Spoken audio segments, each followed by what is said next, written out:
Hello नमस्कार साथियों, स्वागत है आपका आरएनए एजुकेशन हब के इस नर्सिंग डिवीजन में। मैं राजेश देवंद आप लोगों का हार्दिक स्वागत और अभिनंदन करता हूं। दोस्तों, अपनी पीडियाट्रिक की जो क्लासेज हैं वो कंटिन्यू और आगे चलती जा रही हैं, जिनके अंदर बहुत ही इंपॉर्टेंट टॉपिक आपको एग्जाम की दृष्टि से करवाए जा रहे हैं। उसी की कंटिन्यूटी के अंदर एक और शानदार वीडियो आपके सामने लेकर आया हूं। वो होगा आपका पीडियाट्रिक का सबसे अहम टॉपिक, जिसमें से हर एक एग्जाम में कोई ना कोई क्वेश्चन उससे रिलेटेड पूछा जाता है। और ये जो टॉपिक है वो काफी इंपॉर्टेंट टॉपिक है। आज बात करने वाले हैं इस टॉपिक के बारे में, जो होगा अपना सिस्टिक फाइब्रोसिस। नाम सुना होगा आपने, सिस्टिक फाइब्रोसिस के बारे में आपने नाम भी सुना होगा। कई बार क्वेश्चन आया एग्जाम के अंदर सिस्टिक फाइब्रोसिस से। अब ये वीडियो देखने के बाद में आपका कोई भी क्वेश्चन सिस्टिक फाइब्रोसिस से रिलेटेड गलत नहीं होना चाहिए। तो आज शुरुआत करते हैं अपनी बहुत ही शानदार टॉपिक की। उससे पहले मैं आपको बताना चाह रहा हूं कि आप यदि हमारे चैनल पे नए हैं और अभी तक आपने चैनल को सब्सक्राइब नहीं किया तो सब्सक्राइब करें और बेल आइकन पे जरूर बटन जरूर दबाएं, जिससे आने वाली जो क्लासेज होंगी वो क्लासेज आप तक पहुंचाई जा सके। तो दोस्तों, सबसे पहली बात ये है कि यदि आप तैयारी कर रहे हो नर्सिंग ऑफिसर बनने की और आपको यदि कहीं पे भी सूटेबल टॉपिक नहीं मिल पा रहा है, जिसके अंदर आप चाहते हैं कि आपको एक ऐसी प्लेटफॉर्म मिले जहां पे बहुत ही कम प्राइस के अंदर बहुत ही शानदार वाली टेस्ट सीरीज आपको मिल सके, वीडियो क्लासेज मिल सके, तो दोस्तों मैं आपको बताना चाह रहा हूं कि हम बात कर रहे हैं आरएनयू एजुकेशन हब, जो कि एक ऑनलाइन प्लेटफॉर्म है।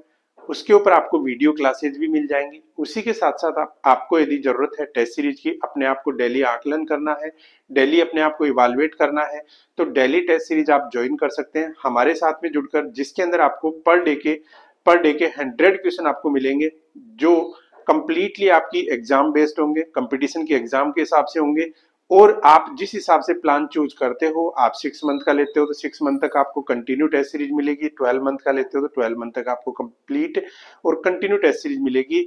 जिसके अंदर सबसे अच्छी बात यह है कि इमेज बेस्ड क्वेश्चन भी होंगे और उसी के साथ साथ में आपको रेशनल भी देखने को जरूर मिलेगा। प्लस हमारा जो सपोर्ट सिस्टम है 24/7 आपको अवेलेबल मिलेगा। जब भी आप हमसे कांटेक्ट करना चाहेंगे आप हमसे कांटेक्ट कर सकते हैं। और टॉपिक से रिलेटेड, क्वेश्चन से रिलेटेड कोई भी किसी भी तरीके की इंक्वायरी हो तो आप हमसे कांटेक्ट कर सकते हैं। सवाल ये उठता है कि सर टेस्ट सीरीज की प्राइस क्या होगी। टेस्ट सीरीज की प्राइस आपको यदि जाननी है तो सबसे पहले मैं आपको ये बताऊंगा, सबसे पहले आपको लेना है भरोसा। भरोसा जो है वो तभी होगा जब आप खुद से देखेंगे। तो मेरा मानना ये है कि नीचे डिस्क्रिप्शन बॉक्स के अंदर आपको हमारी एप्लीकेशन का लिंक मिलेगा, उसको आप डाउनलोड करें, रजिस्टर करें, कोई पैसा नहीं है उसका। आप जाएं और हमारे जो एप्लीकेशन है उस एप्लीकेशन के ऊपर फ्री कंटेंट पड़ा है, जिसमें वीडियो क्लासेस भी आपको फ्री देखने को मिलेंगी। और वीडियो क्लासेस के लिए तो मैं आपको ये भी बोल सकता हूँ कि आप हमारा यदि यूट्यूब चैनल देख रहे हो, इस चैनल के अंदर नीचे की तरफ क्लासेज स्क्रॉल करके देख सकते हैं, जिसमें पीडियाट्रिक्स की मेरी क्लासेज मिलेंगी, मुकेश सर की क्लासेज मिलेंगी, धीरज सर की क्लासेज मिलेगी और डॉक्टर एस एल चामोता सर की क्लासेज आपको देखने को मिलेगी। तो वीडियो क्लासेज का आकलन आप यहीं से कर सकते हो यूट्यूब के थ्रू। उसके लिए आपको कहीं भी उस पर जाने की जरूरत नहीं है। लेकिन फिर भी यदि आप चाहते हैं कि मैं टेस्ट सीरीज को पता करूं कि आपके टेस्ट सीरीज किस तरीके के हैं, क्या लेवल आपके टेस्ट का, तो आप जरूर डाउनलोड करें। डाउनलोड करने के बाद में आप जो है वहां पे जो कंटेंट अवेलेबल है, कंटेंट को आप देखें, उसके अंदर आप परखें कि कौन सी चीज आपके लिए कितनी इंपॉर्टेंट हो सकती है। और मेरा मानना ये, एक बार आपने विजिट कर लिया उसके बाद में आप यही सोचोगे कि मेरे को तो यहीं से टेस्ट सीरीज लेनी है, क्योंकि 12 महीने की कंटिन्यू टेस्ट सीरीज बिना कोई डे मिस किए आपको डेली टेस्ट सीरीज मिलेगी। और इंडिया के अंदर मेरा मानना है कि इससे बेहतर चीज आपको कहीं नहीं मिलेगी, कि सिर्फ और सिर्फ हमारा जो प्लेटफॉर्म है वो प्लेटफॉर्म देखा जाए तो टेस्ट सीरीज बेस्ड ही है। हम सिर्फ और सिर्फ मैक्सिमम लेवल पे टेस्ट पे काम करते हैं। क्लासेज, वीडियो क्लासेस का रिकॉर्डेड बैच हमारा है, उसके अंदर आप चाहें तो वहां पे डेमो क्लासेस देख सकते हैं और वहां से भी ले सकते हैं क्लासेस। लेकिन टेस्ट सीरीज का मेरा मानना है कि टेस्ट सीरीज में आपको जाना है तो हमारे से जरूर जुड़े, क्योंकि इतने कम प्राइसेस के अंदर मात्र और मात्र शायद 600 रुपए के समथिंग है। 600 रुपए में आपको अभी डिस्काउंट प्राइस है, वरना तो 999 रुपए की आपकी 6 मंथ की टेस्ट सीरीज है और 1499 रुपए की आपकी या 12 मंथ की टेस्ट सीरीज है।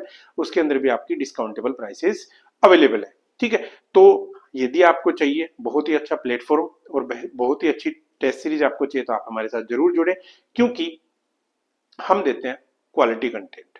ठीक है, जिसमें सारे क्वेश्चंस आपके मिक्स होंगे, आपको शॉर्ट क्वेश्चन भी मिलेंगे उसके अंदर, आपको CHO बेस भी मिलेंगे, आपको रेलवे के बेस भी मिलेंगे, आप GMC चंडीगढ़ की तैयारी कर रहे हो तो उससे रिलेटेड क्वेश्चन भी आपको मिलेंगे। और यदि आप नॉर्सेट की तैयारी कर रहे हो, नॉर्सेट के लिए भी आपको उसमें मिनिमम से मिनिमम 40 क्वेश्चन जो है वो बिल्कुल रेशनल वाले क्वेश्चन मिलेंगे, बड़े क्वेश्चन भी मिलेंगे, सारा मिक्सअप हमारा टेस्ट सीरीज चलता है। तो चलिए चलते हैं, उसके बारे में बाद में हम बात करेंगे। तो यदि आपको टेस्ट सीरीज चाहिए तो आप नीचे डिस्क्रिप्शन बॉक्स में हमारा लिंक अवेलेबल है, वहां से एप्लीकेशन डाउनलोड करें और हमारी एप्लीकेशन को आप जरूर विजिट करें, जिससे कि आपको पता चले कि आरएनयू एजुकेशन है क्या, आरएनयू एजुकेशन में कौन कौन से कंटेंट आपको दिए जा रहे हैं, वो सारे के सारा नॉलेज आपको ऐप डाउनलोड करने के बाद में ही मिलेगा। ओके, तो चलते हैं अपने टॉपिक की तरफ। सिस्टिक फाइब्रोसिस जो बच्चों की डिजीज है, पीडियाट्रिक की डिजीज है, क्या होती है क्या नहीं होती है, कौन कौन से क्वेश्चन इसमें से पूछे जाते हैं और कौन कौन से क्वेश्चन इंपॉर्टेंट है, वो सारे की सारी चीजें आपको इस छोटे से वीडियो के अंदर आपको मैं जरूर बताऊंगा। बस आपसे एक ही रिक्वेस्ट है कि आप जो वीडियो है इसको स्किप ना करें, लास्ट तक क्लास को जरूर देखें, क्योंकि इसमें से 3 या 4 क्वेश्चन जो कॉमन बनते हैं वो क्वेश्चन मैं आपको क्लियर करवाने जा रहा हूँ आज। क्या पता आने वाली नोटसेट की एग्जाम में, आने वाली CHO के एग्जाम में उसी से रिलेटेड क्वेश्चन आ जाए। तो बने रहे हमारे साथ में सिस्टिक फाइब्रोसिस की क्लास के अंदर। फर्स्ट वन हम बात करते हैं, सबसे पहले हम बात करते हैं कि सिस्टिक फाइब्रोसिस जो होती है, जिसको कॉमन फॉर्म में अपन CF भी बोलते हैं, सिस्टिक फाइब्रोसिस जो है ये होता है इनहेरिटेड। सबसे पहला क्वेश्चन आ गया कि ये कौन सा होता है, inherited autosomal, inherited autosomal recessive disorder है, रिसेसिव डिसऑर्डर है, ठीक है, रिसेसिव डिसऑर्डर है। यानी सबसे पहला सवाल यहीं से आ गया आपका कि आपकी सिस्टिक फाइब्रोसिस जो है वो ऑटोसोमल रिसेसिव डिसऑर्डर है, सीधा क्वेश्चन पूछता है। प्रीवियस ईयर के क्वेश्चन आप देखेंगे जाके तो उनमें कई बार ये क्वेश्चन आया हुआ दिखेगा और सेम टू सेम क्वेश्चन देखने को मिलेगा कि सिस्टिक फाइब्रोसिस कौन सी टाइप की डिजीज है, तो उसका आंसर क्या होगा, ऑटोसोमल रिसेसिव डिसऑर्डर, ठीक है, ऑटोसोमल रिसेसिव डिसऑर्डर है। प्लस आपको ये भी याद रखना है कि इनहेरिटेड है, ठीक है, इनहेरिटेड है, यानी ये क्या करती है, वन जनरेशन से सेकंड जनरेशन के अंदर क्या करती है, ये ट्रांसफर होती है। क्लियर है पहला क्वेश्चन। टॉपिक क्या है, टॉपिक क्या होता है, सर हमने पढ़ा था नहीं पढ़ा था वो मायने नहीं रखता, मायने रखता है तो ये मायने रखता है कि आपको हम उस क्वेश्चन तक लेके जाएं जो कि आपकी आने वाले एग्जाम में आने वाला है। तो आपको यदि भरोसा है इस चीज पे कि हमारा जो कंटेंट है, तो हमारी क्लास को कंटिन्यू देखें, क्योंकि ये जो सिस्टिक फाइब्रोसिस का पहली चीज तो आपकी डिजीज क्लियर हो रही है, इसमें से कौन कौन से क्वेश्चन बनते हैं, कौन कौन से क्वेश्चन आए हुए हैं, ये हमारा पर्सनल एक्सपीरियंस है, वो हम आपके साथ में शेयर कर रहे हैं। अब सर ये बोलोगे सर MCQ कराओ, MCQ में आपको सिस्टिक फाइब्रोसिस की क्लास मिले या ना भी मिले, लेकिन आपको यदि तैयारी करनी है तो 10 मिनट निकाल के आपको सिस्टिक फाइब्रोसिस को क्लियर करना ही पड़ेगा।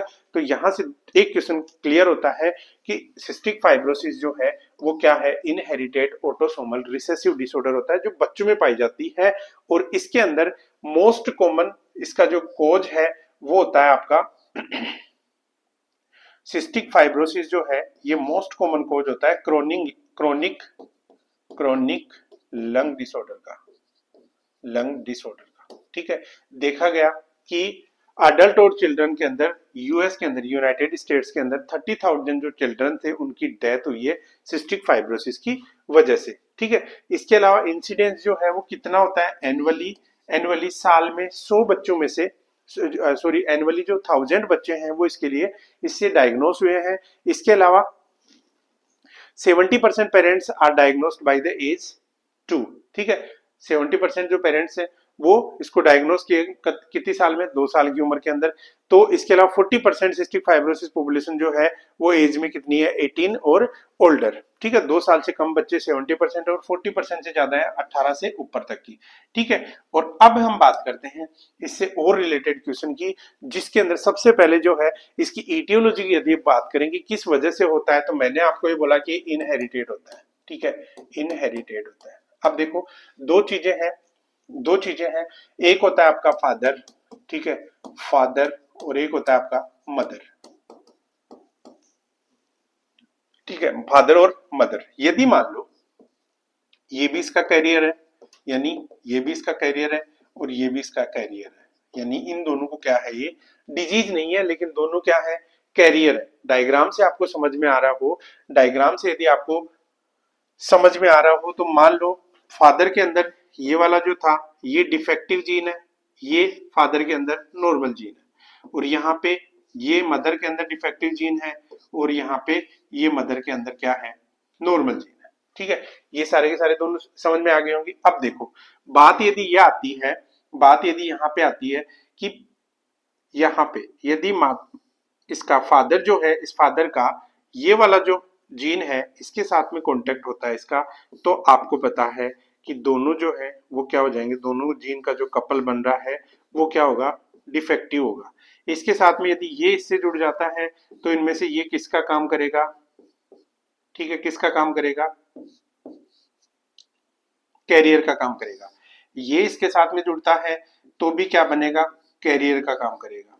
ठीक है, और ये इसके साथ में जुड़ता है, इसका मतलब बच्चा क्या होगा, नॉर्मल होगा, ना तो वो डिफेक्टिव होगा और ना ही कैरियर होगा। अब देखो देखा जाए तो यदि हम बात करें कि जो 25% है, 25% चांसेस किसके होते हैं, सिस्टिक फाइब्रोसिस के।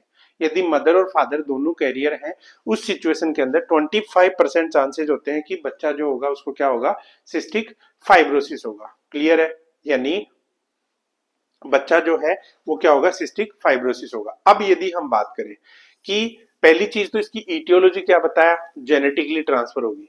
ठीक है, पेरेंट से होगी, जीन के अंदर डिफेक्ट होगा उसकी वजह से होगा। अब सवाल एक और बनता है, इसमें सवाल एक और बनता है, वो सवाल क्या है कि कौन सा क्रोमोजोम ऐसा है, कौन सा ऑटोसोमल क्रोमोजोम ऐसा है जिसके ऊपर ये जो जीन की कॉपी है वो अवेलेबल होती है, वो होता है आपका 7th क्रोमोजोम। कौन सा होता है, 7th क्रोमोजोम। सवाल सीधा सीधा पूछा जाएगा, सवाल सीधा सीधा पूछा जाएगा कि कौन सा जीन है, सॉरी कौन सा क्रोमोजोम, कौन से नंबर का क्रोमोजोम है जिसके ऊपर ये सिस्टिक फाइब्रोसिस का डिफेक्टिव जीन जो है वो अवेलेबल होता है, तो उसका आंसर क्या होगा, 7th क्रोमोजोम।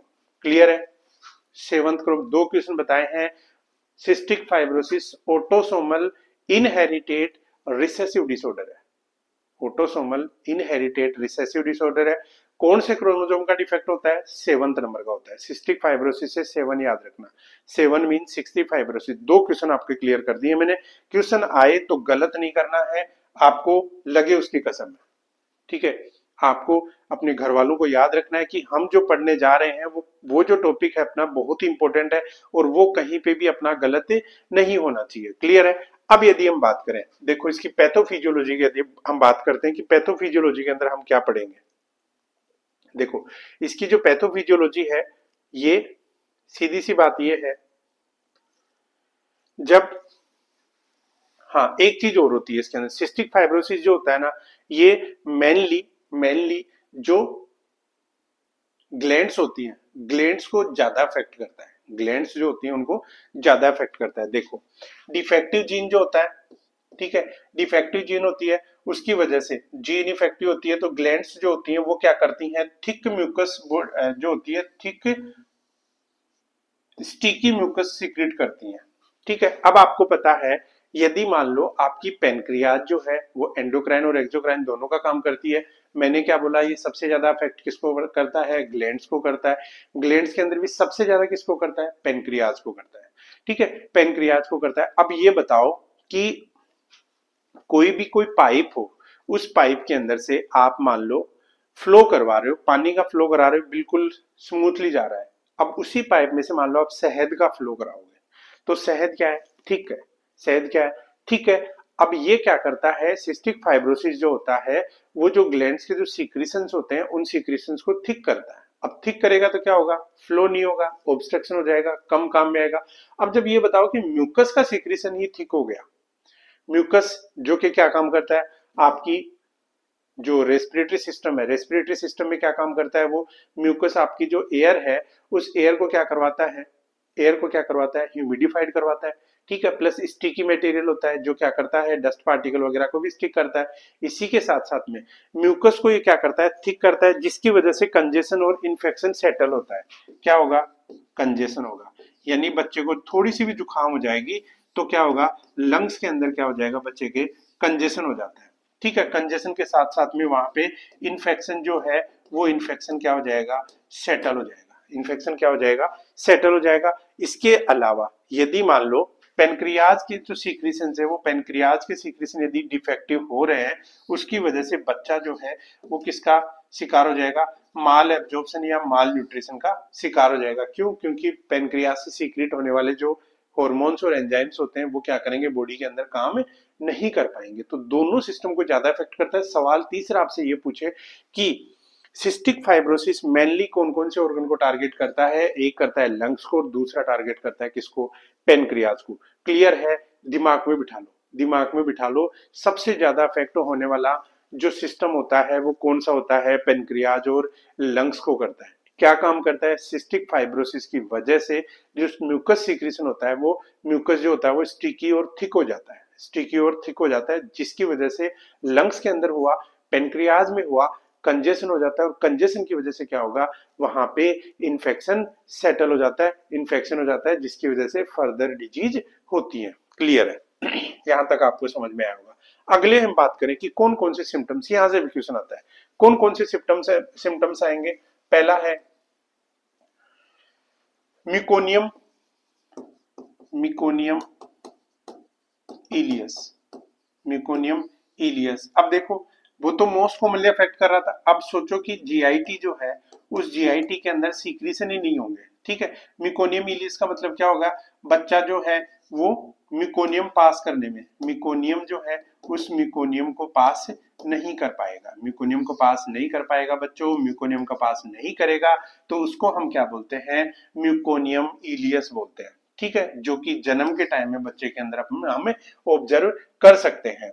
अब इसके अलावा दूसरा जो है न्यूबॉर्न, सबसे इंपॉर्टेंट, ये जो टॉपिक था वो टॉपिक कराने का मेरा एक ही टारगेट था, यही सवाल आपको बताने का था कि बच्चे को यदि मदर या फादर कोई भी किस करता है तो किस करने में उसका जो टेस्ट आता है वो कैसा आता है, साल्टी टेस्ट आता है। कैसा आता है, साल्टी टेस्ट आता है। इसका मतलब ये हमें फर्दर डायग्नोसिस कराना चाहिए किसका, सिस्टिक फाइब्रोसिस का। क्लियर है?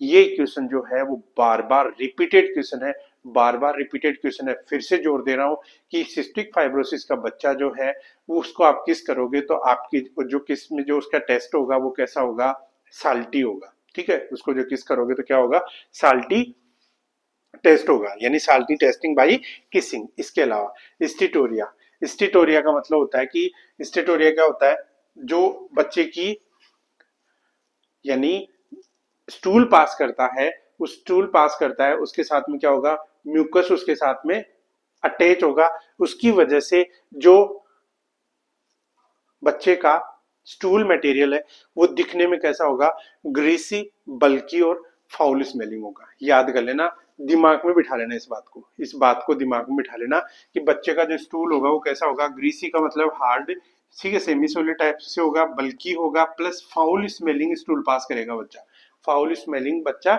स्टूल पास करेगा। क्यों? क्योंकि स्टूल जो होता है वो, मैंने क्या बोला था, मिकोनियम इलियस बच्चे के अंदर देखने को मिलता है। मिकोनियम इलियस क्यों? क्योंकि क्या होता है, सीक्रेशन जो होते हैं, जो ग्लैंडुलर सीक्रेशंस होते हैं वो क्या होते हैं, इसमें डिस्टर्ब होते हैं, जिसकी वजह से म्यूकस जो होती है, म्यूकस मेम्ब्रेन क्या होती है, स्टिकी होती है, कम सीक्रेट होता है, म्यूकस कम सीक्रेट होता है, जिसकी वजह से जो अंदर स्टूल मटेरियल जा रहा है इंटेस्टाइन के अंदर वो क्या होता है, स्लो जाता है, जिसकी वजह से वो कई दिनों तक पेट में पड़ा रहता है, जिसकी वजह से उसमें क्या होगी, आपको फाउल स्मेलिंग देखने को मिलेगी। प्लस बच्चे के अंदर आपकी जो ग्रोथ है और वेट गेन जो है वो पुअर होगा, बच्चा कैसा होगा, ग्रोथ भी क्या होगी बच्चे की, कम होगी, प्लस बच्चे को और क्या देखने का मिलेगा, वेट गेन जो है वो क्या होगा, कम देखने को मिलेगा। और गुड एपेटाइट, बच्चे को भूख पूरा लगेगा लेकिन उसका डाइजेशन और एब्जॉर्प्शन प्रॉपरली नहीं हो पाएगा। इसी के साथ में कफिंग की बात करें, लंग्स की हम बात करें तो क्रोनिक कफिंग होगा। क्या होगा, क्रोनिक कफिंग होगा, क्रोनिक कफिंग होगा, क्रोनिक कफिंग होगा, प्लस लंग्स इन्फेक्शन होगा। लंग्स का क्या होगा, इन्फेक्शन होगा बच्चों, क्या होगा, लंग्स का इन्फेक्शन होगा। क्लियर है? ये थे इसके सिम्टम्स। सिम्टम्स में से जो क्वेश्चन आपको पूछे जाएंगे वो मैं आपको बता देता हूं। बच्चे को जब आप किस करते हो तो साल्टी टेस्ट आता है, और जो स्टूल आता है बच्चे का वो स्टूल कैसा होता है, फाउल स्मेलिंग और बल्की होता है। इसके अलावा क्रोनिक कफिंग होती है, प्लस लंग इन्फेक्शन बच्चे में देखने को मिलता है, और प्लस बच्चे के अंदर क्या देखने को मिलता है, मिकोनियस, मिकोनियम, मिकोनियम इलियस। क्या देखने को मिलता है? मेकोनियम इलियस बच्चे के अंदर देखने को मिलता है। यहीं से सवाल आता है। अब देखो, दो तरीके से देखते हैं, दो तरीके से इसकी टेस्टिंग, ये भी इंपॉर्टेंट है। दो तरीके से क्या करते हैं, जो बच्चा होता है उसका स्वेट टेस्ट करते हैं, स्वेट क्लोराइड, क्लोराइड टेस्ट। याद रख लेना, बहुत इंपॉर्टेंट है, बहुत इंपॉर्टेंट। इस टॉपिक में से हर एक स्लाइड में से इंपॉर्टेंट क्वेश्चन निकलेगा, ध्यान रखना। पूछा जाए, एक सिस्टिक फाइब्रोसिस का बच्चा आया है, उस सिस्टिक फाइब्रोसिस को क्या टेस्ट करेंगे, आप क्या एक्सपेक्ट करते हो, आप क्या एक्सपेक्ट करते हो एग्जाम में ऐसा कैसा क्वेश्चन मिलेगा। इसका मतलब सिस्टिक फाइब्रोसिस का डायग्नोसिस करने के लिए हम कौन सा टेस्ट करते हैं? स्वेट क्लोराइड टेस्ट करते हैं, जिसके अंदर सोडियम और क्लोराइड को जो होता है, स्वेट के अंदर सोडियम और क्लोराइड का हम क्या करते हैं? लेवल पता करते हैं। ठीक है, स्वेट और उसका सोडियम और क्लोराइड का लेवल पता करते हैं, जिसमें सोडियम का लेवल क्या होता है? इंक्रीज होता है। क्लोराइड का लेवल क्या होता है? NaCl का लेवल जो होता है वो क्या होता है? बढ़ा हुआ मिलता है। इसके अलावा यदि हम बात करें, क्या इसके कॉन्ट्राइंडिकेशन क्या है? बच्चे के न्यूबॉर्न में हम नहीं कर सकते। न्यूबॉर्न के अंदर क्या होता है? स्वेटिंग जो होती है ना, आपकी जो सीबेसियस ग्लैंड्स होती हैं वो इतनी मैच्योर नहीं होती हैं जो स्वेट का प्रोडक्शन कर सके। तो इसके लिए फिर हम क्या करवाते हैं? इसके लिए हम क्या कराते हैं? जेनेटिक एनालिसिस कराते हैं, उसका जेनेटिक मटेरियल जो है उसका एनालिसिस करवाते हैं, जिसके अंदर ब्लड टेस्ट होता है। और इसी के अलावा जो है बच्चा जो है उसका हम क्या करवाएंगे? ब्लड टेस्ट, जिससे जेनेटिक टेस्टिंग होगी। तो दो टेस्ट होते हैं, एक स्वेट क्लोराइड टेस्ट, यदि एडल्ट की बात करें, यंग चाइल्ड की बात करें तो हम क्या करवाएंगे? स्वेट क्लोराइड टेस्ट कराएंगे, जिससे पता चलेगा कि बच्चे को सिस्टिक फाइब्रोसिस है या नहीं है। जब कंफर्म हो जाए तो फिर हम करवाते हैं उसका जेनेटिक एनालिसिस कि हाँ सच में जो 7वें नंबर का क्रोमोजोम है उसके ऊपर अवेलेबल है क्या। ठीक है। अब सबसे बड़ी बात, कौन कौन सी दिक्कत आती है इसके अंदर? तो मैंने क्या बोला था, सबसे पहले इफेक्ट करता है किसको? एयरवे को। तो इसका मतलब बच्चे का एयरवे डिफेक्टिव होगा। इसके अलावा सीक्रीशंस और ऑब्स्ट्रक्शंस हो गए, ट्रेकियो ब्रोंकियल जो ट्रीज है वहां पे क्या देखने को मिलेगा आपको? सीक्रीशन जो है और ऑब्स्ट्रक्शन देखने को मिलेगा। प्लस यदि बच्चे की पेनक्रियाज में डिफेक्ट आ रहा है, पेनक्रियाटिक ग्लैंड के जो सीक्रेशंस बाहर नहीं आ रहे, उसकी वजह से न्यूट्रिशन जो होता है बच्चे का इम्बेलेंस होगा। प्लस थिक म्यूकस की वजह से रिस्क ऑफ इन्फेक्शन होगा। और इसके अलावा फैमिली कंडीशन जो है, क्रोनिक इलनेस की वजह से, आपको भी पता है कि पुअर फैमिली के अंदर जो होता है, इसकी वजह से क्या हो सकता है, क्या देखने को मिलेगा? पुअर फैमिली प्रोसेस देखने को मिलेगा। ठीक है, इनमें से सवाल आएंगे, मतलब यहां से सवाल आएंगे, उनके आंसर आपको देने हैं। अब देखो क्या क्या काम करने, इंटरवेंशन हम क्या क्या देंगे बच्चे को। यदि मान लो सिस्टिक फाइब्रोसिस का बच्चा आया है तो सबसे पहले आप क्या करोगे? रेस्पिरेटरी थेरेपी दोगे बच्चे को। क्या दोगे? रेस्पिरेटरी थेरेपी दोगे। प्लस मेडिकेशंस दोगे, प्लस न्यूट्रिशन नीड मेंटेन करने के लिए आप क्या दोगे उसको? मान लो कि आपको आरटी फीड देना है या फिर पेरेंटल फीड देना है, वो चीजें होती है। ठीक है। और इसके पेरेंट्स जो है उनको हम क्या बताएंगे? होम टीचिंग के बारे में बताएंगे। अब सर ट्रीटमेंट क्या होता है इसका? उपाय हम क्या कर सकते हैं? उपाय देखो, पहली चीज तो यदि बच्चे को इन्फेक्शन है तो आप क्या दोगे? एंटीबायोटिक्स। प्लस कुछ मेडिकेशंस वो देंगे जो म्यूकस थिनिंग ड्रग्स होंगे। ठीक है, म्यूकस को थिन करने वाली, पतला करने वाली ड्रग्स होंगी। और बच्चे को यदि कंजेशन है, रेस्पिरेटरी नैरोविंग है, यदि मान लो ब्रोंकाइटिस वगैरह है, ब्रोंकाइटिस है, तो उसके लिए हम क्या देंगे? ब्रोंको डायलेटर्स देंगे। क्या देंगे? ब्रोंको डायलेटर्स देंगे इनको। क्लियर है। इसके बाद में यदि हम बात करें कि ब्रोंकियल एयरवे का ड्रेनेज जो है वो पोस्चुरल ड्रेनेज देंगे। ठीक है, क्या करवाएंगे बच्चे को? पोस्चुरल ड्रेनेज करवाएंगे। इसी के साथ साथ में ओरल एंजाइम और बेटर न्यूट्रिशन देने के लिए हाई कैलोरी डाइट देंगे। इंपॉर्टेंट आ गया यहाँ पे, फिर से इंपॉर्टेंट है, बहुत ज्यादा इंपॉर्टेंट है। आप एक नर्सिंग ऑफिसर बनने जा रहे हो, आप डॉक्टर नहीं बनने जा रहे हो। आपको मेडिसिन से इतना मतलब नहीं होना चाहिए, मेडिसिन से आपको मतलब नहीं होना चाहिए। आपको ये पता होना चाहिए कि उसको डाइट क्या देनी है। तो डाइट देने के लिए आपको ध्यान रखना, सबसे इंपॉर्टेंट सिस्टिक फाइब्रोसिस के अंदर हम देते हैं हाई कैलोरी डाइट। क्या देते हैं? High calorie diet. इंपॉर्टेंट है भैया, ध्यान रख लेना। सिस्टिक फाइब्रोसिस के अंदर डाइट क्या देंगे? हाई कैलोरी डाइट देंगे। इसी के साथ में विटामिन और पेनक्रियाटिक एंजाइम्स के स्पेशल सप्लीमेंट्स भी देंगे, इसके अलावा लंग ट्रांसप्लांटेशन करवाने की जरूरत पड़े तो वो भी कराएंगे, और पेन रिलीवर जो होता है आइबुप्रोफेन वगैरह वो भी हम दे सकते हैं। इस स्लाइड से सबसे इंपॉर्टेंट क्वेश्चन यही है, मैं आपको बता देता हूं कि सिस्टिक फाइब्रोसिस का जो बच्चा है उसको कौन सा डाइट में क्या देते हैं, हाई कैलोरी डाइट, याद रख लेना। सिस्टिक फाइब्रोसिस के बच्चे को हम क्या देते हैं, हाई कैलोरी डाइट देते हैं, ठीक है। इसके अलावा बच्चे को हम एजुकेशन क्या देंगे, पेरेंट्स को एजुकेशन, डिस्चार्ज टीचिंग क्या देंगे, सवाल ये भी आता है कि डिस्चार्ज टीचिंग क्या क्या देंगे। पहली चीज तो रेस्पिरेटरी इन्फेक्शन से, यानी बच्चे को भीड़ भाड़ वाले क्षेत्र पे नहीं जाने देना है, बच्चे को ठंड से बचा के रखना है, रेस्पिरेटरी ट्रैक्ट का इन्फेक्शन ना होना चाहिए, ये उसके घर वालों को हम क्या करेंगे, समझा के रखेंगे।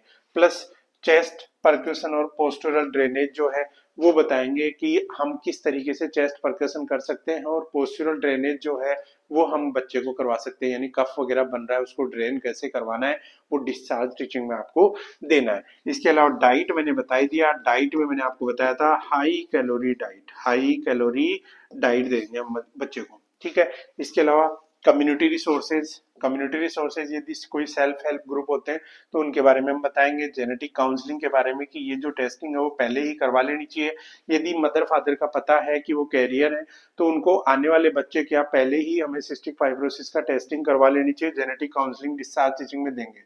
रिटर्न इन्फॉर्मेशन होम केयर और सपोर्ट सर्विसेज के बारे में देंगे कि कभी भी कोई भी दिक्कत होती है तो आप इस नंबर पे कॉल करना, हम आपको असिस्ट करने पहुंच जाएंगे, और बच्चे को इस होम केयर की जरूरत है। तो ये मेन चीज थी जो कि आपको डिस्चार्ज टीचिंग में देना है। अब आपके लिए सवाल हैं, सवालों का पिटारा सामने खोल दिया मैंने।